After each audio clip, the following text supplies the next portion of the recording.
Welcome to Loaded Talk. I am your congressman, the third most popular candidate to ever be. I am Frank, and along with me, as always... What's up, planet Earth? I'm Bean. I am back refreshed from a vacation in the Ozarks. I started a money laundering business, built a casino, warred with a drug-dealing old family that looked like nice country people. It was a time. It was definitely not from a TV show. All right. So... there are things going on, and then there's things going on the internet that I guess have to do with reality. So instead of starting with real reality, we're going to start with internet reality, which is kind of pretty good too. Here, we'll show this guy. So I had never heard of this fella until I became obsessed with listening to Candace Owens' coverage of the Charlie Kirk stuff. Andrew Colvett is a Turning Point USA, Christian, proud husband and father, Turning Point USA spokesman, executive producer of the Charlie Kirk Show, son of Nevada. I guess his mom was a stripper named Nevada. Just kidding. Anyway, this is, so Matt Walsh had something about grocery prices. Became this whole thing about the cost of a burrito. When I was young, you know, I could go to Chipotle and get a burrito for $6 and now a burrito's like $20. And so, you know, Turning Point USA college students gave me his take on affordability. A burrito shouldn't cost $20. Yeah, a lot of this is a hangover from COVID and Biden-era inflation. Nah, but the lived experience is the same. It just feels like basic things cost too much.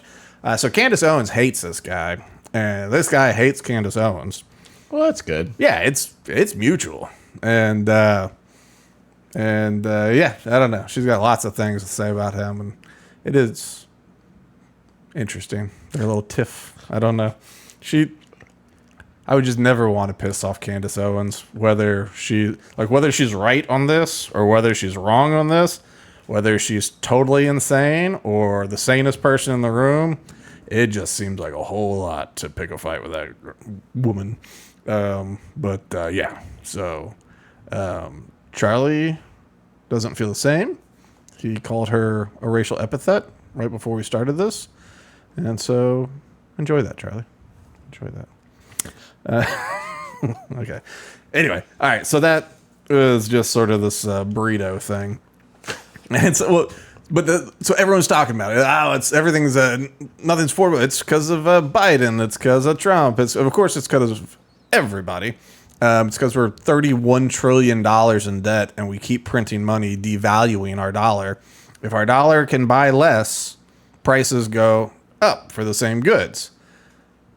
But beyond that, so I started getting curious, you know, because some people are going, oh, pull yourself up by your bootstraps, you know, stop bitching, get a roommate, which is true. Like, minimum wage is not what you're supposed to live on. And I think that's kind of one of the things that's obscuring stuff now is someone goes, I make $15 an hour, you know, it's like, God, when I was a kid, I made whatever. And like, I could afford this. And now they're making twice that. So I started thinking about it. And I can remember my first job out of college in 2007. And so I was like, you know what I'm going to do? I'm just going to compare some stuff from 2007 and today. Now, for these numbers, a lot of them I did, you know, Florida average price, blah, blah, blah. And if it gave a range, I always pick the highest end on both 2027 or 2026 and 2007. I always pick the highest on both. That way we just, I don't know. That's what I did. Mm-hmm. Some of this is based on where I actually lived. So in 2007, which I graduated December 2006 from college. So it's literally like I am out of college by a week or a month or whatever. Minimum wage in Florida was $6.67. Today, it is $14, and it's going to go up to $15, which is an increase of 209%. So it doubled, and then it added that again, and then it added a little more. All right. So basically 210%, we'll call it, because it's 209.9, right? When I moved back to town, I rented a 642 square foot home, I know, because I saw it on Zillow, for $800 a month, and that was getting the friend of a family discount. It was this very nice woman, Laura, still friends today. She worked for my mom and from Arkansas. We're from Memphis, so kind of neighborly, whatever. So anyway, she gave a friendly price of $800 a month. The Zillow estimate is that same 642 square feet would be $1,768. So you go, holy cow, that's almost $1,000 more a month. It's about a 221% increase. So a little bit more than minimum wage has gone up. And then they ended up buying the house. This is not perfect because they bought it in like 2005, 2006, and they sold it in 2025. But it went from $100,000 to get it to $180,000 to get it. So it's increased by less than 200%, 180%. Still gone up. And average starter home has gone up 180. Now, what are you giggling about? You looking at the internet? Some of the thing? categories you put on here are great. I love it. As I got to the end. Yeah. So then I think of other markers that drive people crazy. And part of this was a burrito debate. So I do have a Chipotle burrito on here. All right. So my first job, I was so excited.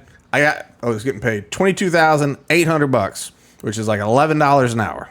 And that was the first time I'd ever cracked 20 grand in a year in my life. I was psyched. You know, nowadays that is less than minimum wage. Whatever. So that same job that I got at Tech Data now is about 48 grand starting. Increased by 214%. All right. Seeing a trend here. Yeah, right? 6-piece chicken nugget Happy Meal. $3.50 in 2007. $7.29 now. Increase of 208%. Burrito from Chipotle. This is, it varies. $5.75 up to $12.50, 217%. Gas is kind of an outlier. There's a lot of things in that. It went up 140%. Of course, it varies wildly. Dozen eggs. $1.68 to $3.50. That's 208%. A single diaper went from 20 cents to 40 cents. That's 200%.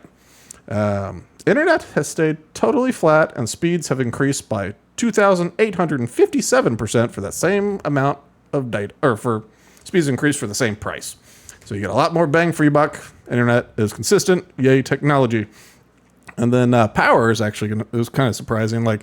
So the average kilowatt hour for residential power increased from 11 cents to 15 cents. I'm changing there, up 137%. So it's gone up, but not as much as everything else. So when we look at this, so not only in this time have we been taking our dollar and devaluing it by printing it, so more dollars are chasing the same amount of goods, but we also took labor costs and blasted them out.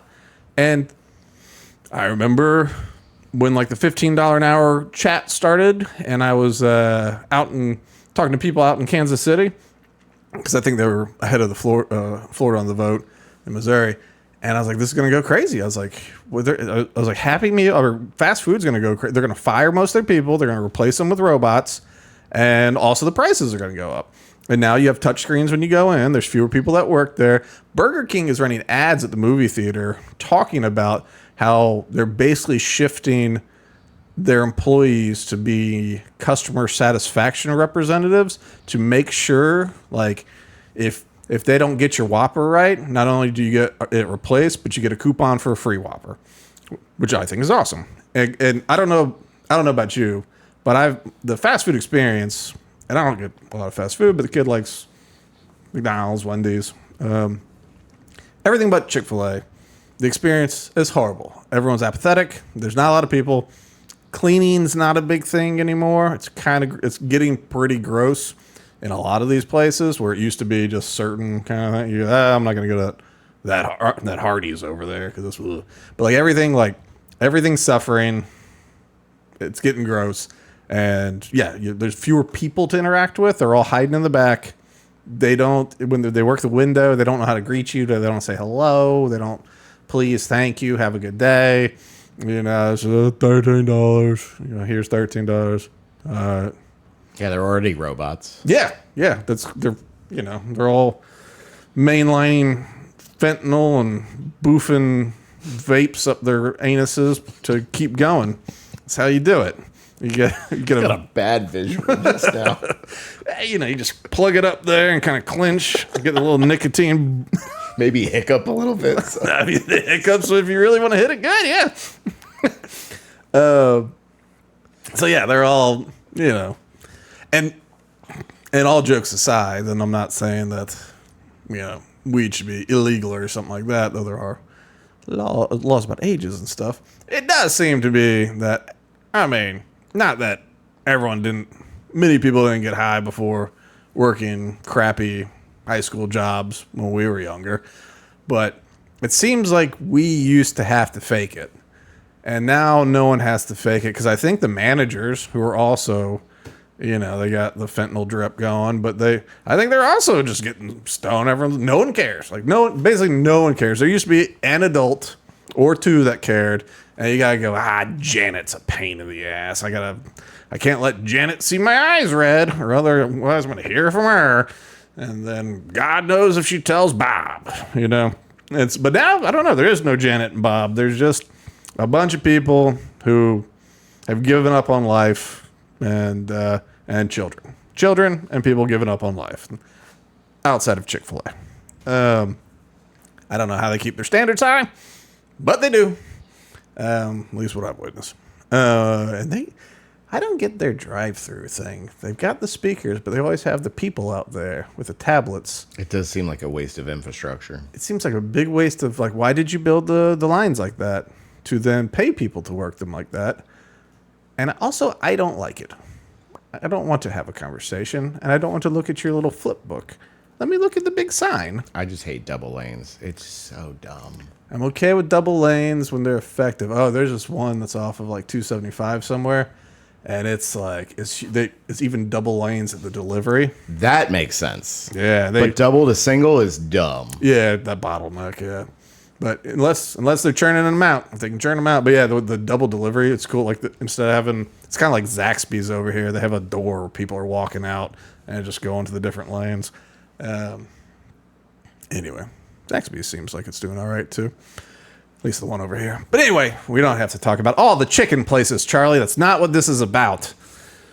What was I? Oh, yeah. No one cares. No one cares anymore. And so that came true. And prices have gone up by the rate that minimum wage has increased. This is not surprising. So what I see, you know, not to get all boomery. This is really good, though. I like this. Thank you.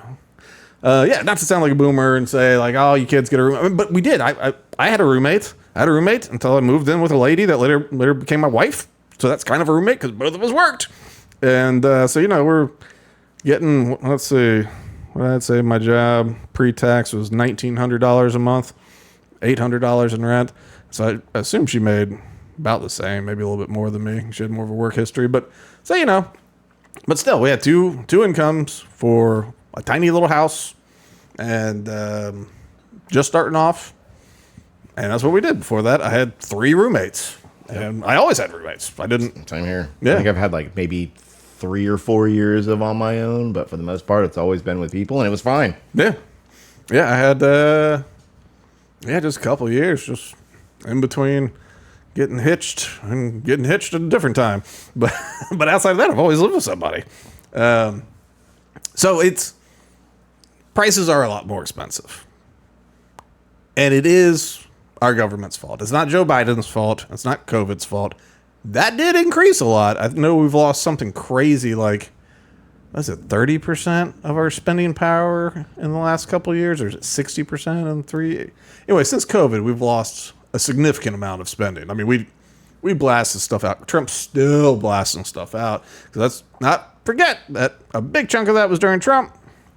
Then it was Biden, and now Trump's not, he didn't dial it back, or Congress hasn't dialed it back. We are still taxing high, spending higher, and not even pretending to try. Even when Doge came in and found all this waste, even with the thousands of employees they have fired, we just authorized the same level of spending for these departments. So, hey, we got rid of 20,000 employees. 20,000 employees, that's I don't know. I was about to do the math. I was like, that's going to be very wrong. But, it's some money. It's over $1 million. It's A lot of money. Yeah, however many zeros are in there. Because, they're making 50 to 80 grand, I'm going to guess. Especially now that if a starting job is 48,000, they've got to be making plus benefits, plus all this kind of stuff. So when you go, all right, we got rid of 20,000 jobs. You go, well, that's a good nugget. And you go, okay, so you need less funding? They go, no, we need the same. They go, cool, you got it. You go, okay. All these America First, Trump MAGA patriots that are here to drain the swamp. You go, oh, cool. Like, so you're going to stop funding it? No, we're going to fund it more. Like, what do you mean? They go, well, it's military this time. He goes, it's always military with the Republicans. That's always the move. Don't cut any spending anywhere. Increase military. Democrats get in. They go, we're not going to cut the military, but we are going to increase entitlement spending. And then it just goes back and forth. And no one ever cuts anything. And Trump's not cutting anything. His Congress isn't cutting anything. But God help you if the Democrats win the midterms, everything's going to fall apart. Because he's going to impeach Trump and I don't know what else. But it's going to be horrible. Horrible. Anyway, so not to sound like a boomer, but it does seem like everything has gone up at a pretty consistent rate. And it is, sure, if you're making minimum wage, it is going to be hard to buy a house, which was still the case in 2007. Minimum wage is only worked by children and immigrants who don't speak English. That's like almost 100%. There might be, some other like kind of niche categories, but for the most part, minimum wage is children and people without skills in English. And they don't make it for very long. Even the children, they'll get their raise.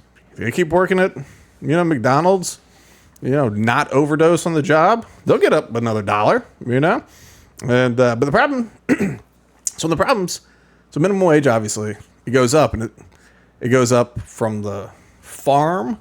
So that guy that you pay to clean the chicken poop, the guy, he's not that bright. You got to remind him not to eat the chicken poop, just to clean the chicken poop.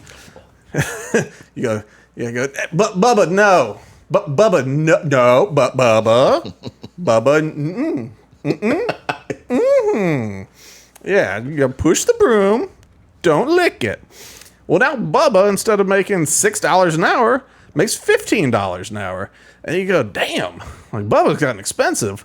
So either you get rid of Bubba and you let things get nasty, or you try to, the other guy that you've hired, you get to do 3 of the jobs. Or the Republican solution, funny enough, why don't you hire some Mexicans? Because Mexicans, you don't have to pay minimum wage to.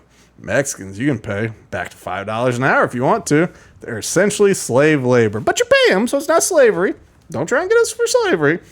But Democrats want illegals in to get on the teat. They want illegals to be on all the social programs so that they vote Democrat, because Democrats give you the free money.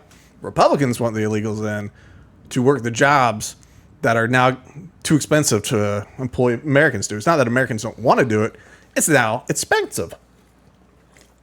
Because all of you people who like increasing the minimum wage have ruined our country, and we're shipping you to Venezuela. Wouldn't that be cool? Just Thanos, it's like they don't die. They just go, who the hell? I'm in Venezuela. Anyway, but for real, like if the bottom level costs go up from $6 to $14, and that's for the lowest man on the totem pole, then like the guy who got hired in, so Bubba, who got hired in at $6, gets a promotion. I know they do it year by year, but essentially he gets promoted up to $14 an hour, even though he eats chicken poop. The guy who also got in the door, maybe he got in the door at $8 an hour, $9 an hour, and then he worked hard. He got a bump to 10. He worked hard, got a bump up to 12, and now he's the manager of chicken stock. And so he's managing it, and he's making $15 an hour. Well, now Bubba's 14. You go, hey, man, Like I've worked years to get from $8 to 15, and now chicken shit cleaning is the same rate. Like I need a raise, and then along the lines, all the prices go up. Snowball. I mean, you just can't increase base labor cost for every company that exists and have things not go up. And then you go, well, property. I mean, manufacturing homes, wood, concrete, all the material costs, labor costs are part of that. So building new homes costs more, selling them is going to cost more. And when you have to charge $500,000 for a new house as opposed to $250,000, you make it nice, make it work. Well, drags property value up. People go, $500,000? How about $300,000 over here? They go, yeah, sure, it's a nice neighborhood. And there's other things, of course, the devaluing of the dollar along the way. These are all inflationary pressures that make things suck. It's never going back unless we have a disaster. Housing will tank a little bit or sit flat. Tampa Bay is going to have an interesting. We have lots of inventory, building more, that's sitting. People don't want to give up the good interest rates, which makes sense.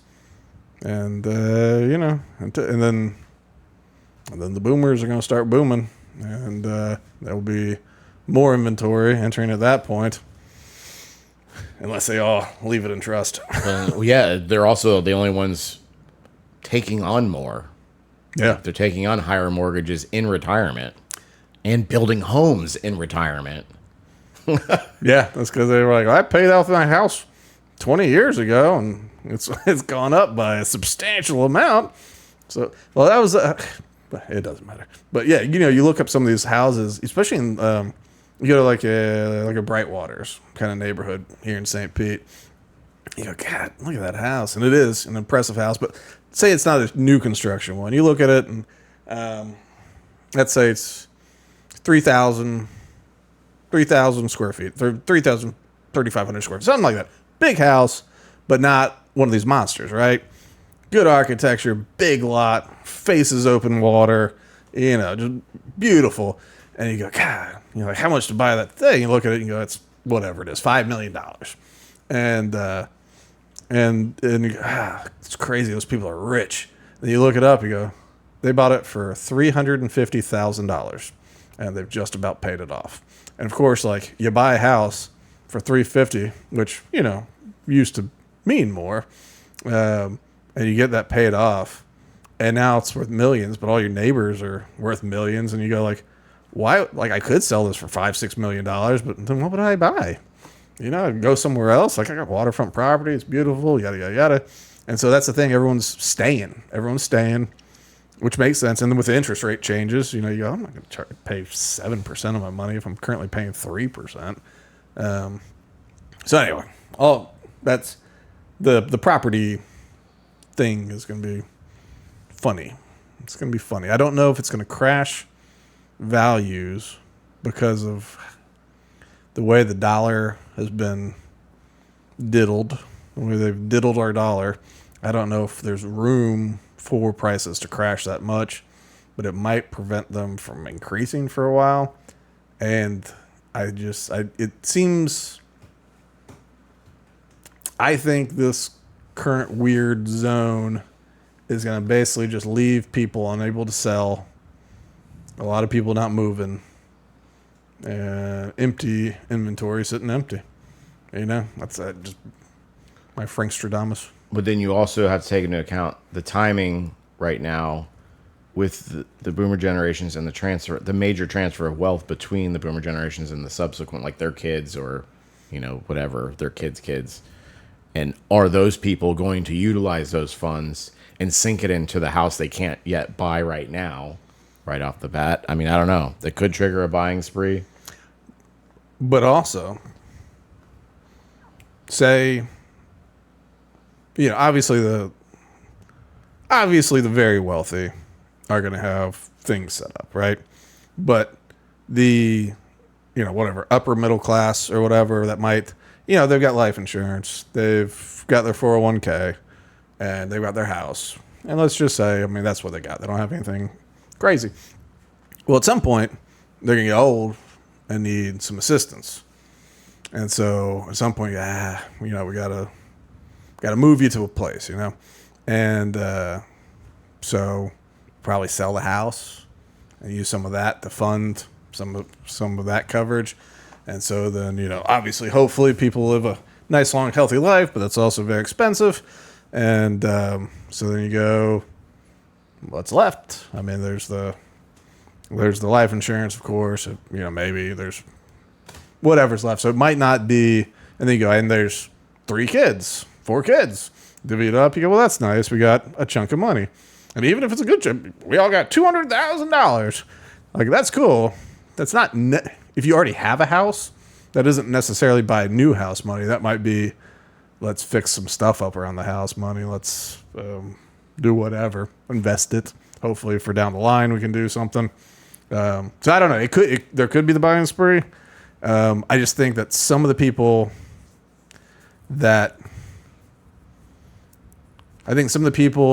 who would be able to trigger that transfer of wealth, to trigger that buying spree, will have already set their things up ahead of time where it's already kind of getting transferred in time, like as opposed to on death. It's like they've got trust. They're leaving stuff in trust. They're shifting assets while they're alive to dodge taxes like everyone should. No one should pay taxes. But you're right. If they haven't done that, though, a house would just transfer to their kids and the kids may not want to sell it because they've been dying to have a house. Mm-hmm. Well, and there could be probate with that too. And then if they don't do like a ladybird lease or something like that, they're going to be paying 35% on it or whatever. Did you tell people not to call during our show? We don't take callers. I'm just tired of spam calling me. I get tired of it, I get it. Mr. Spam. Yeah. Little Spam is my wife's side piece. I always call him when we're trying to make dinner. Tell that son of a bitch to get out of here. All right. So anyway, I guess that's my my burrito debate. There is no debate. Everyone's stupid. The costs have gone up on everything. We're paying people more for it. Don't work for minimum wage if it's your first job. And one of the other problems with the minimum wage increase is it's pricing kids out of working. Because if you have to pay someone $15 an hour at McDonald's, I would rather have a 30-year-old who needs the job because I got to pay child support or go to prison than pay a 15-year-old who might go, I don't know, I wanted to see a movie today. Or, or the way I used to do. Or be like, oh, I didn't get off for the Bucks game? Well, I guess I'm done working here then. Did that more than once. But yeah, so, you end up going like, well, I'd rather someone with some experience. If I have to pay this much, I'm going to have fewer people, but with more experience. And so kids aren't getting the job experience, and then they're waiting longer to get out there. And, so, it is tough. There's lots of side effects, but these are side effects from bad decisions. If we learn a lesson from here, and we do have to reverse the spending at a government level. It is not sustainable. But beyond like the government just not spending more than it gets, like imagine, God, this is how low expectations are for the government, right? This is what I'm willing to accept. Break even and just wait for the economy, the GDP to go, but break even the whole time. And then eventually maybe the GDP will start chipping away at the debt on its own. I don't know. Spending less than they bring in is crazy. That's crazy. They can't do that. But maybe just breaking even, and over the next 50 years, I feel like it's like credit card minimum payments. Over the next 100 years, if we can just break even for a century, maybe our grandkids will dig their way out of this. Great grandkids, not our grandkids. They're screwed still. But yeah, and then beyond that, just like, hey, let's not mess with the minimum wage anymore. Just don't touch minimum wage. 15's fine. As long as we stop diddling with the dollar, 15's fine. Let's stick with 15. Over time, we'll all acclimate. But we can't keep increasing it every year because we'll never acclimate. That's what we're facing right now. There's no acclimation process. You know, it's as Republicans talk about with immigration. You know, no one adjusts. They just want to bring their old life in. No one's adjusting to the minimum wage. If it increases every year, the economy can't adjust. Employers can't adjust. I mean, no one can adjust. You're messing with the inputs every year. Just stop. If everyone just stops, maybe we can do something. I have a theory, and it's based on your data. But that's why I really like your data. You made a note that high-speed internet has stayed flat as far as the cost goes, but speeds have gone up. So in my head, that means the powers that be are forcing us to consume at a faster rate. So then we apply that consumption to everything in life, and we think everything's more expensive because we're consuming more of it. I can't make a direct tie to the internet thing. Especially if we're not living off budgets, I should say. Well, yeah, we're not living off budgets. Well, that's the other thing happening right now is we're having the highest rates of credit cards not being paid since 2008. Oh, no. And credit cards stop getting paid first. Mortgages stop getting paid second. And then after that, Tumbledore. Well, I guess there'll be some opportunities coming up here. Yeah, sell, invest, rent, hold, buy. But as far as a consumption based, so I watched this thing. You know, the regenerative farmers. There's that guy in Georgia. That's I can't remember the name of his farm right now, but he talks real slow, and I like the way he talks. And he started off as a normal kind of corporate farmer, and then he started getting to the regenerative thing, and so now no pesticides. He rotates crops. He does all this different stuff. He has dogs to keep the birds of prey from plucking animals and that kind of stuff. So it's about having farms. These corporate farms, they don't have soil. It's basically just sand. It's just sand that they spray nutrients on. So most big agriculture is essentially hydroponic. And that if you just walked away, if you just put water on it, nothing's going to happen. It's going to wilt from lack of nutrients. And so it's kind of killing the earth. It's creating just crap vegetables. It's one of the reasons we're all so light on magnesium. Supplement magnesium, everybody. Charlie, supplement magnesium. Which I found out that the magnesium I picked is rough on some people's stomachs. And I was like, really? And then I looked it back up on Amazon, and it did say they added to the title, which it doesn't say on the bottle anywhere, but the title they added, for constipation. I go, well, I guess it is supposed to be a little explosive for people. Doesn't affect me that way, but anyway, there's different types. Glycinate is the one, is the good one. Glycinate? Something. It doesn't matter. But anyway, this guy was talking about regenerative farming and about why the hell did I bring up regenerative farming? Oh, consumption. And so one of his things, it was on Joe Rogan, who's asking, what do you think we could do? Everything regenerative, or would we not be able to create enough to sustain us? And he asked a good question, and it was kind of do we need to be consuming at this level, right? We buy cheap shirts that are not made very well to hold for a couple of years, and then if you're a guy, you turn it into a rag for the garage, and then eventually you throw it away. I arguably hold on to mine too long, and they get a little ratty looking. But I love t-shirts. I buy a lot of t-shirts. I'm slow to put my laundry away because of how many t-shirts I have, and I know they don't fit. And I make a system of color codes, Buccaneer section, Rays section. I've got sections, Charlie. You can't just put them in the drawers. Anyway, but But it is one of those things you think like clothes aren't made well anymore. My blue jeans fall apart all the time. You know, I used to lose buttons on my shorts all the time. Not from getting fat, just from being the same weight, and they just break. Everything just breaks all the time.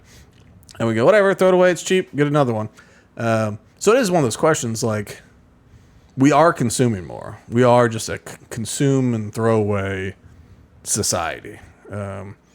You know, people have been pushing for recycling a lot more. It's fine, whatever. But as far as like things outside of, you know, plastic bottles and cans and stuff, we're a lot more disposable in our mindset. Like everything's disposable, nothing's important. And so, I mean, with the internet, we definitely consume. I mean, we definitely consume the kids.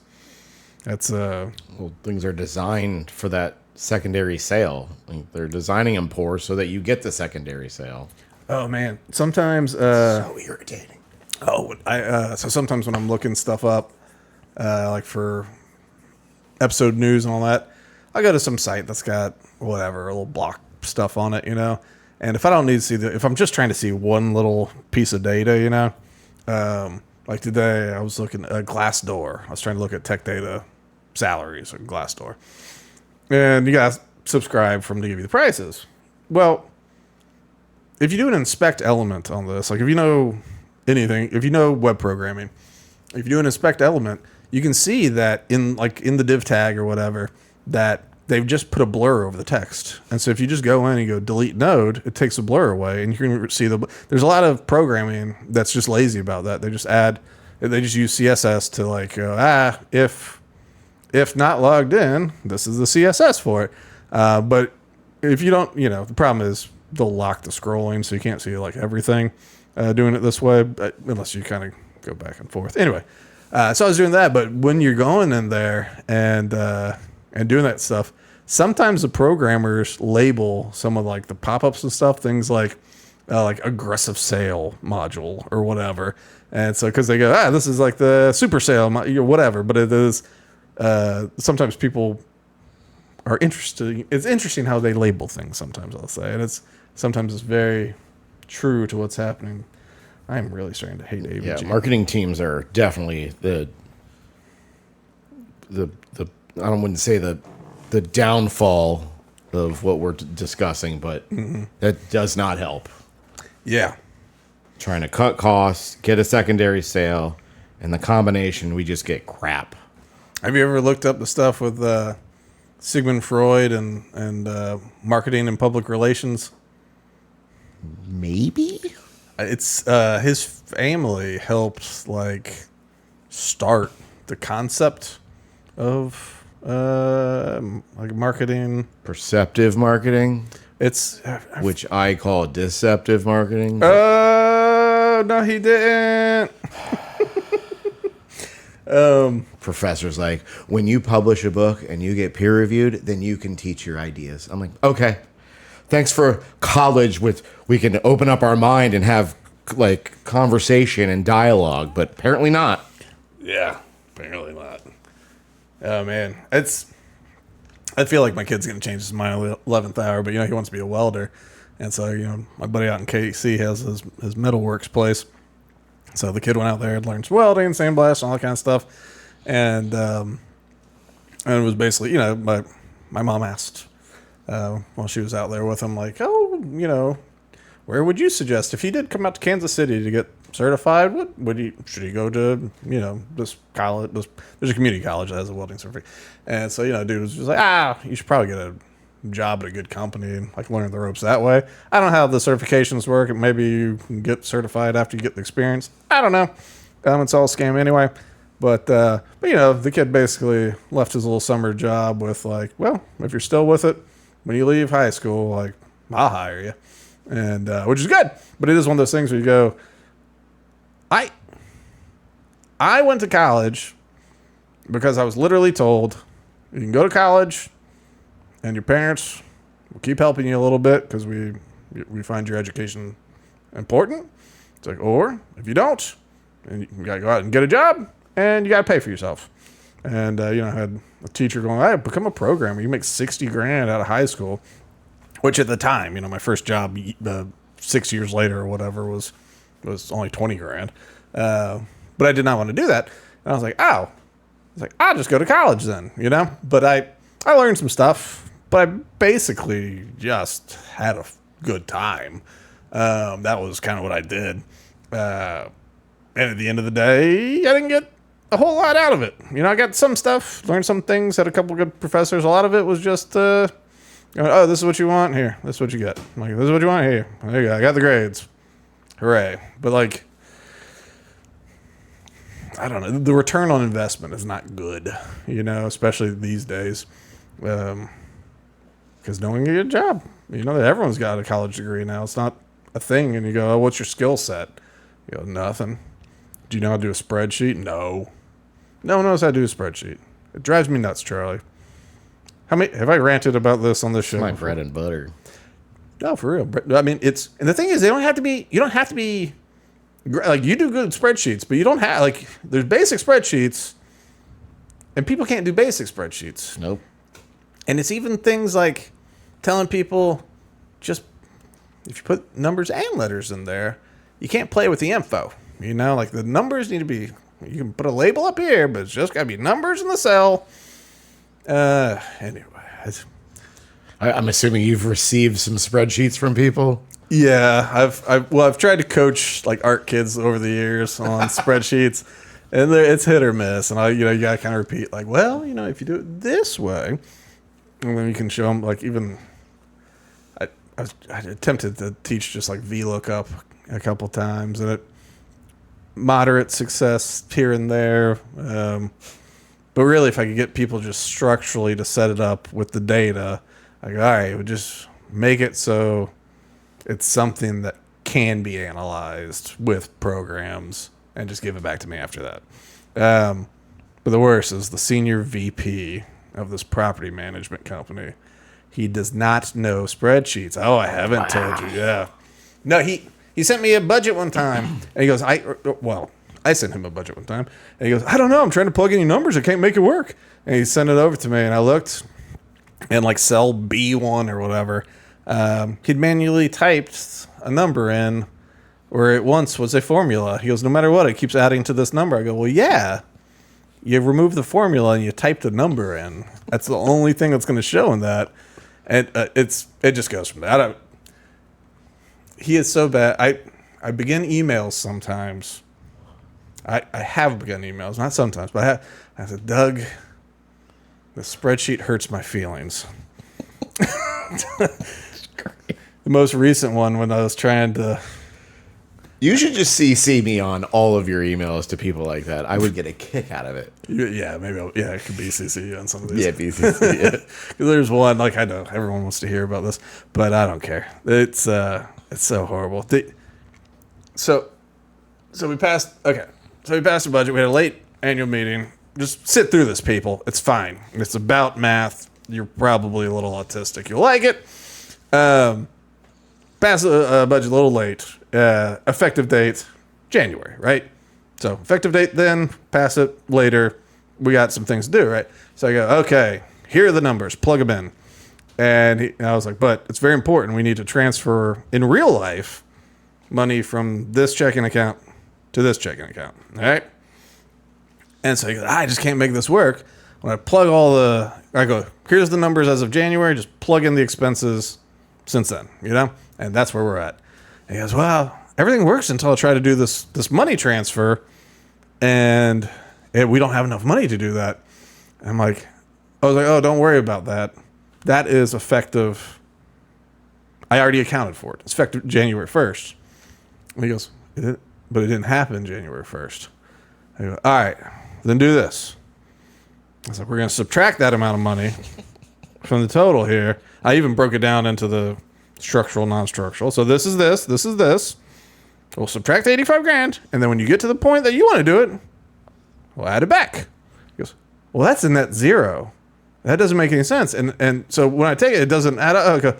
So I finally told him, I was like, look, man, I'd rather eat a bullet than continue this quote unquote conversation.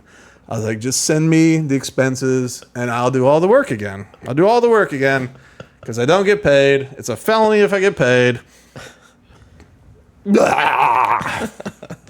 right, let's talk about something else. More fun. Let's talk about something more fun than spreadsheets. How about the war in Iran?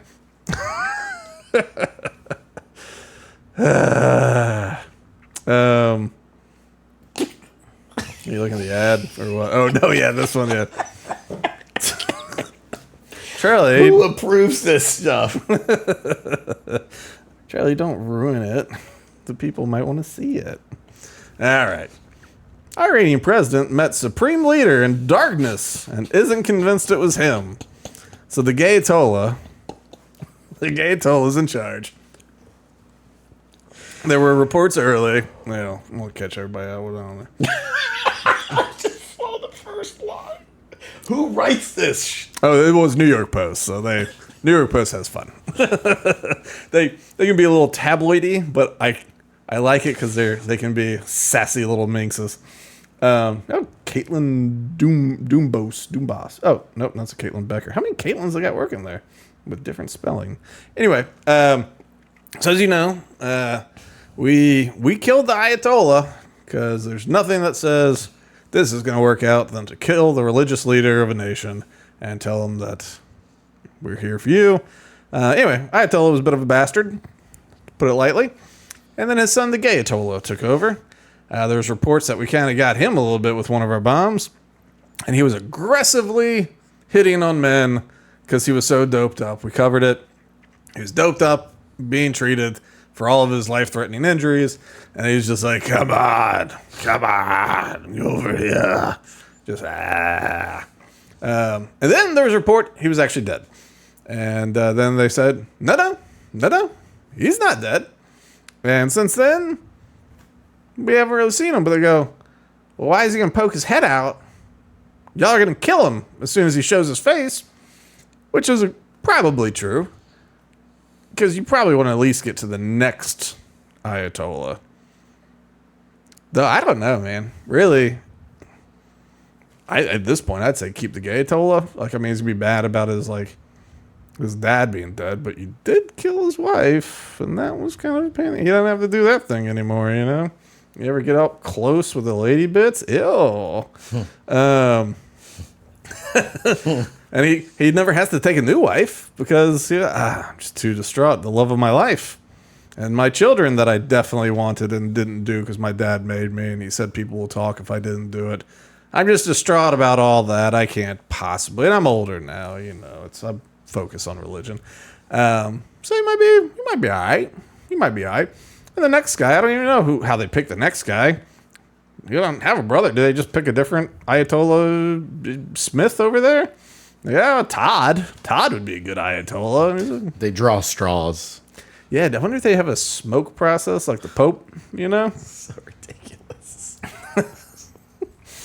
How do your people select the king Jew? Is there a head of... Like there's a head I believe there's a supreme rabbi somewhere. Supreme rabbi? I don't know if that's what they're called, but there is the big G's. Yeah, I don't know what they're called. Like the Orthodox group. I'm assuming. I honestly don't know. Yeah, I've never thought about it to this moment. And I don't know how they are they the most Jewish? I mean, they gotta be, right? But what makes you the most? Remember we were talking about this. I was talking about stacking yarmulkes, but you're like, it should be the size of the yarmulke. Well, but also the Orthodox where they got the hat, you know, so it could be like so expensive. Yeah, maybe the head rabbi, maybe it's a different color hat instead of black. It's because you know the cardinals and the Pope and stuff. You got like red and you got white and you got all that kind of stuff. Maybe it's like a bright blue with a big Star of David, you know. Maybe, and it's like also like a top hat, like really tall, really wide brim, big curls, like big, huge. Yeah, like those football player braids that they do, where it's all like one braid that big, but on both sides. That's probably how it works. Glad we solved this. Anyway, we're talking about things. Okay. Let's read this article. Oh, yeah, so Ayatollah's in charge. He's been hiding. He's afraid of being killed, and probably rightfully so. But apparently it's causing problems for El Presidente of Iran, who is not dead. New York Post. Iran's mystery, probably gay, supreme leader is so elusive that even his own president isn't convinced he met him in a bizarre one-on-one in the back of a dark car. Let's see. Let me get... This was in May, it said. I hate all these ads. Sources told Iran International that Khamenei's office agreed to the meeting only after Pezeshkian. I do not know how to pronounce this guy's name. Pezeshkian. I don't know. Repeatedly begged for one and threatened to quit. Begged for a meeting and threatened to quit if he didn't get one. Even then, the supreme leader refused to meet at his official residence, as is custom.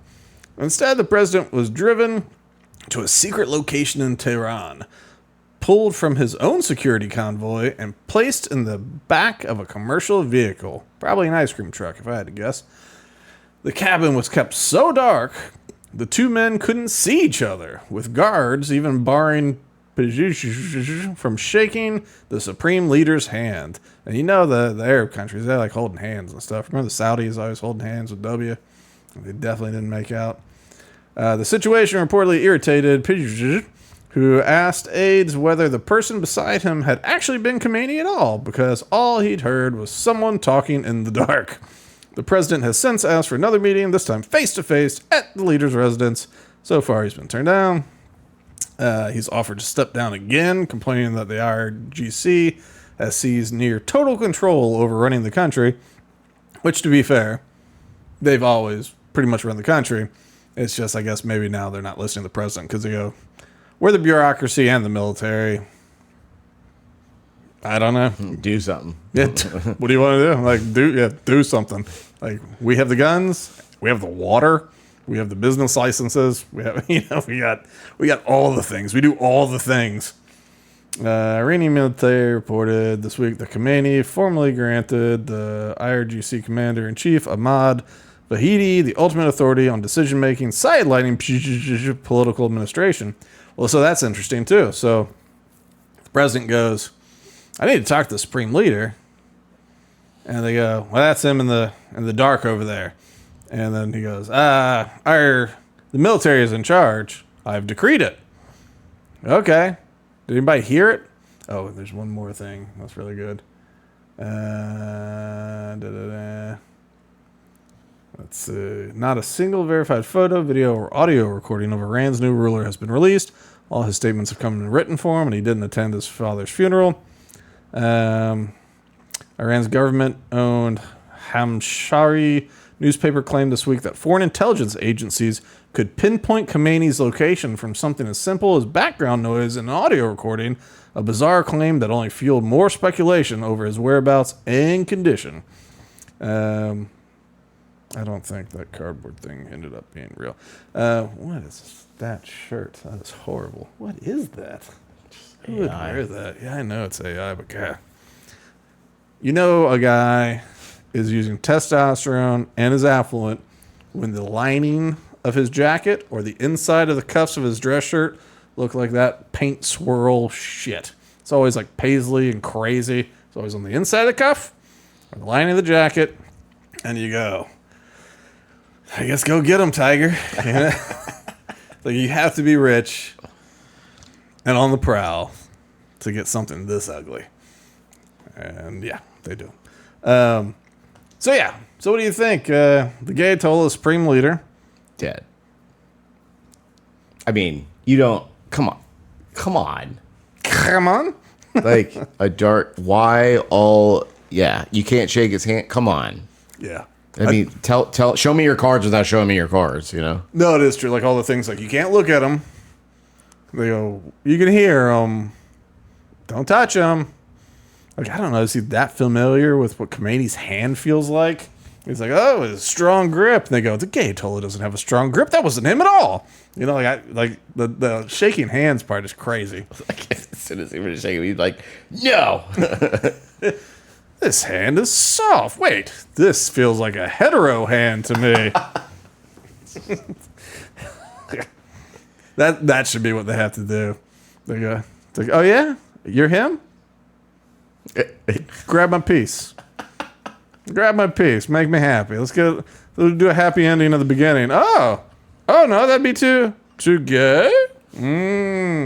Not real. But yeah, no, he's got to be dead, right?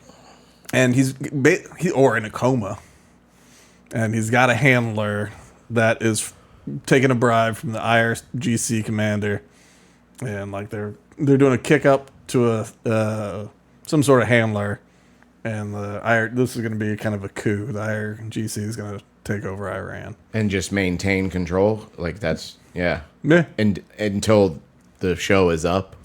Yeah, I think it depends on, it's this whole on again, off again truce thing where it's, like negotiations are closed. No, they're not. And like Iran go, nuh-uh. Yeah. And then the next thing go, Iran says they're close to negotiations with Oman. You go, all right. Like, I don't know.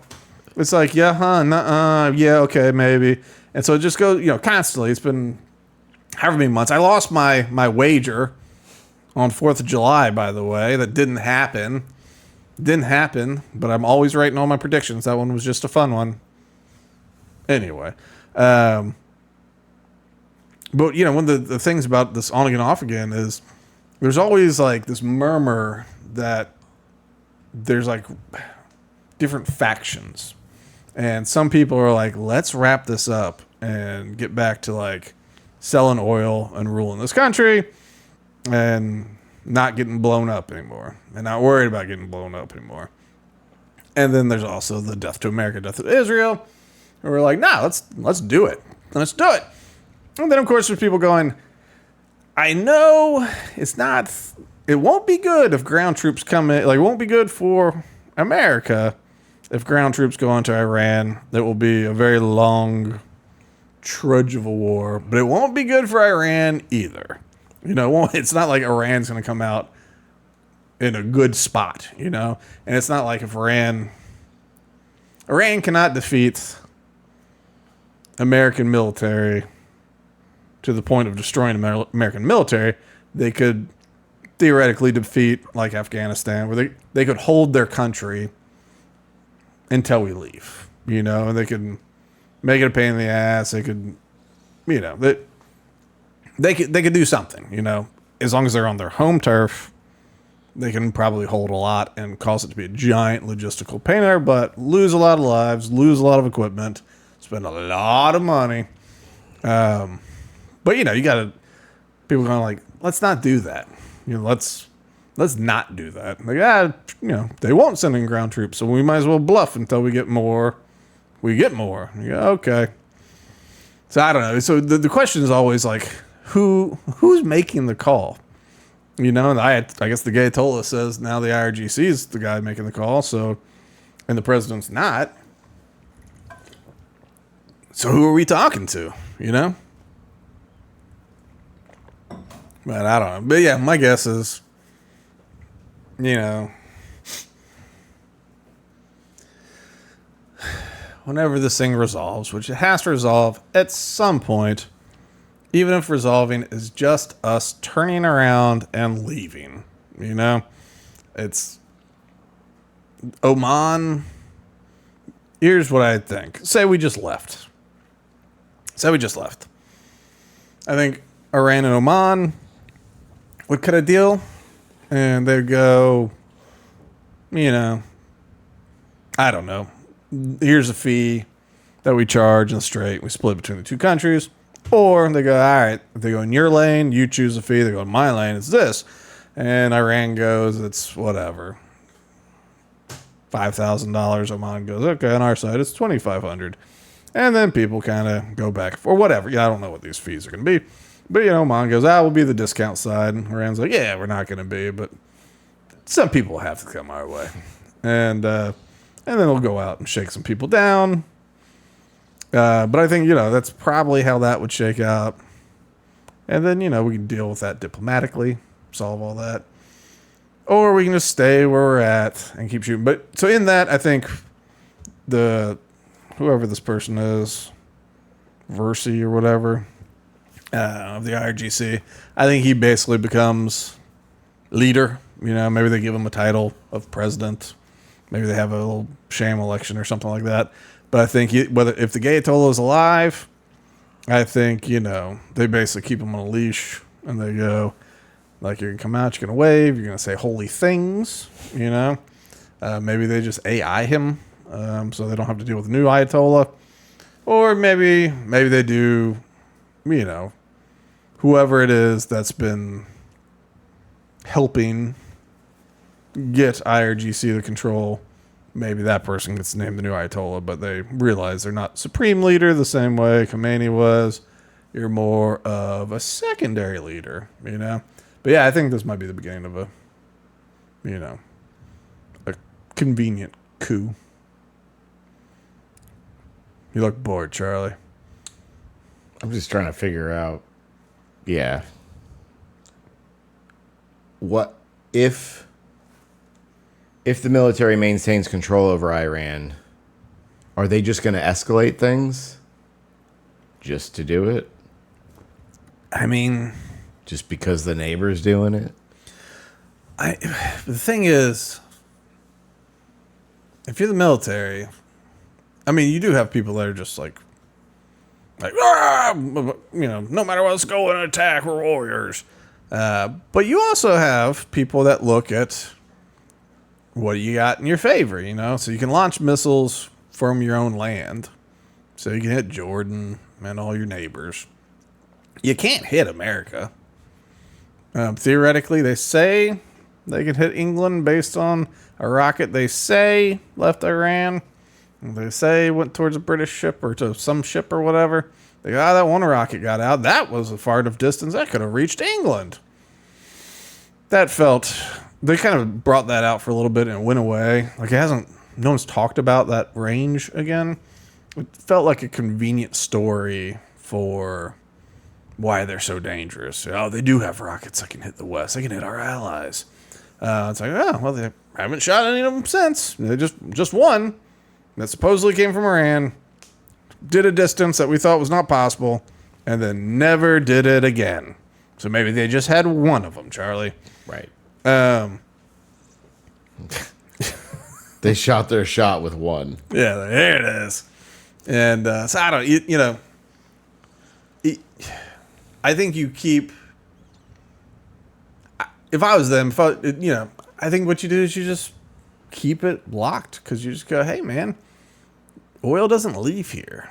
Oil doesn't leave here now, and y'all need your reserves are low, your ordnance is low, like as far as like interceptors go. Iranian shots, we're doing all the intercepting. So even if it's shot at Israel, we're doing the intercepting, and it takes to intercept one of theirs takes anywhere from 4 to 8 of our little interceptors to be shot, maybe up to 10. But you shoot them in bursts because you don't want to miss and have the thing hit you. But like we have to reload at some point. These things aren't like flown in by helicopters. You gotta go to port, and they're loaded with cranes and stuff. And so it's so I don't know. You sit and wait, and you try and get the best deal possible. I think you go, I can wait. But I don't know if you try to up the ante, because you're not sitting on a good hand. I don't know. That's my thoughts on it. Though, I guess we'll just end on this. At least 12 states have reported cyber attacks on their water systems, possibly linked to Iran-backed hackers. Michigan, Minnesota, Georgia, New Jersey, South Dakota. In Minnesota specifically, more than 30 community water systems were impacted. In Georgia, the Clayton County Water Authority, which serves 300,000 customers in the Atlanta area, said cyber activity last month caused water pressure drop and forced the agency to issue a boil water advisory. Service was restored within hours, however. Some utilities have lost critical remote control capabilities, forcing operators to switch to manual mode. Blah, blah, blah. They say it looks like the tactics resemble a 2023 campaign by the Cyber Avengers, a group linked to the IRGC, which tapped into water system controls using default passwords. Come on, guys. Come on, guys. Default. Why don't we just not password protect them at all? Yeah. Just Yeah, they're just like make it free admin. God. I missed that when I was going through it earlier. Like, default passwords. The crazy thing is, like, so, like, it's because of minimum wage. it's because of minimum wage, yeah. Our passwords have not increased by 210%. But the great, like, when you're learning all the internet stuff, like growing up in the 90s, and you're learning about, Unix systems, Linux systems, all that kind of stuff, one of the very first things you learn about anything is there's default passwords. You got to change them. And then when you read, like, Masters of Deception about the kind of, I guess, early 90s, 80s too, I don't know. But this hacking group out of, like, the New York City area. And, I mean, there was just so many computers, so many mainframe computers, the phone system and stuff. They just kept default passwords. Eventually, security firms would go around going, hey, why don't you change your password? And then eventually people are like, why don't you change your password every, 30 days or something? But to think that at a state level or municipal level, that the whole water system can be accessed by a default password. That is crazy. It's probably an old system that's based on Linux or Unix, and it probably literally is just like admin or admin blank or something like that. It could be password, but like no one ever thought. It's just so crazy. Like, even if you put it on a Post-it note, which you should not do. If you put it on a Post-it note and just made it Charlie 19, that would be better than keeping it as the default for the system that controls the water for 300,000 people. Well, yeah, and also, like, let's just say you're a trainee, right? You're learning the ropes. You're like, hey, it requires a password. What's the password?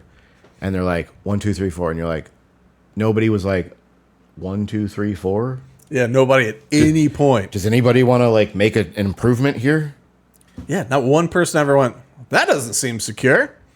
It makes me think, too, that, like, they go, well, we never access the computer.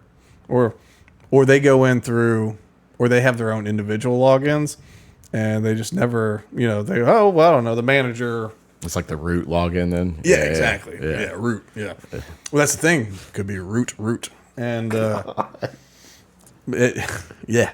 And, yeah, I don't know. It is crazy. Yeah, no one thought this is a bad idea at any point. Because that's not... I know it's technically hacking. They accessed a system that was not their own. They were not authorized to... But here's the thing, guys.